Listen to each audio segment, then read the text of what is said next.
പ്രധാനപ്പെട്ട ഒരു എപ്പിസോഡാണ്. ബാങ്ക് അക്കൗണ്ടുമായി ബന്ധപ്പെട്ടതാണ്. ഇത് എല്ലാവർക്കും വേണ്ടി നിങ്ങളൊന്ന് ഷെയർ ചെയ്താൽ സന്തോഷം. പലർക്കും പലതും അറിയാൻ കഴിയാത്ത സാഹചര്യങ്ങൾ ഉള്ളവർക്ക് ഇത്തരം വിവരങ്ങൾ അറിഞ്ഞാൽ അവർക്കത് പ്രയോജനപ്പെടും. ബാങ്ക് അക്കൗണ്ട് നമുക്ക് എത്രയുണ്ട്?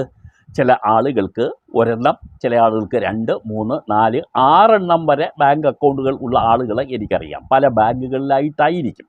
പക്ഷേ ഇങ്ങനെ ബാങ്ക് അക്കൗണ്ടുകൾ ഒരുപാടുണ്ടെങ്കിൽ നമ്മൾ 2 വർഷമായി ഏതെങ്കിലും ബാങ്ക് അക്കൗണ്ടുകൾ ഓപ്പറേറ്റ് ചെയ്യുന്നില്ല, അഥവാ ആ ബാങ്ക് അക്കൗണ്ടുകൾ നിശ്ചലമായിട്ടുള്ളതാണ്. നമ്മൾ അതിനകത്ത് ഒന്നും നടത്തിയിട്ടില്ല, ഇൻവെസ്റ്റ്മെൻറ്റ് നടത്തിയില്ല, ട്രാൻസ്ഫർ നടത്തിയിട്ടില്ല, ഒന്നും നമ്മൾ ചെയ്യാതെ ഒരു നിർജീവമായ അക്കൗണ്ട് ഉണ്ടെങ്കിൽ തീർച്ചയായും ആ അക്കൗണ്ട് വേണോ വേണ്ടയോ എന്ന് നിങ്ങൾ അടിയന്തരമായി തീരുമാനിക്കണം. കാരണം ബാങ്ക് അക്കൗണ്ടുകൾ മുഖേനയുള്ള തട്ടിപ്പുകളൊക്കെ നമ്മുടെ നാട്ടിൽ പെരുകുന്നു എന്നുള്ളത് കൊണ്ട് നിശ്ചലമായി കിടക്കുന്ന